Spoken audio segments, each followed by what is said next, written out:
Биба, мынау не? Үйдің бәрі шашылып бұғып жатыр. Анау азанғы шайыңды да жинамағансың.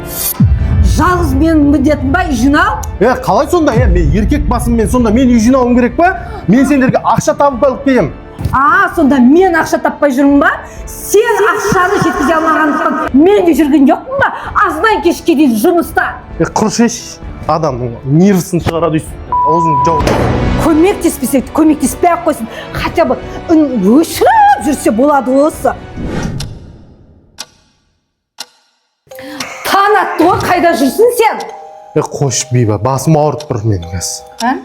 Өлі температура болып тұр ғой. Не болды? Далаға қонып нем бара?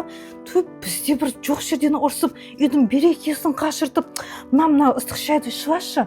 Кел, тұр.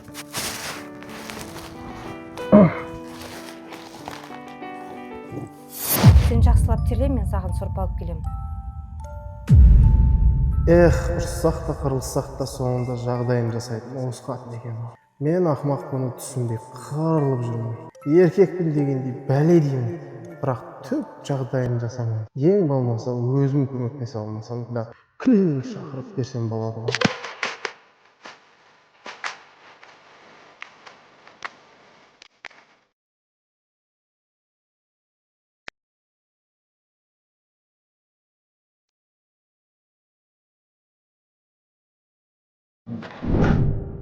Сабыр, налдардың барлығы не алып жүр? Клиник шақырдың ба не сен? Жан, сен де мені қолдап, көмектесіп жүрсің ғой. Ауырып қалсам, үстіме түсіп кәдімгі дәрімді беріп, мен де саған бір көмегім болсын деп клиник шақырып, осы тазартып жатырмын үйдің бәрін. Хотя қолымнан келген. Достар, сіздер де Diamond сервиске тіркеліп, осылай әйелдеріңізді қуантып жүріңіздер.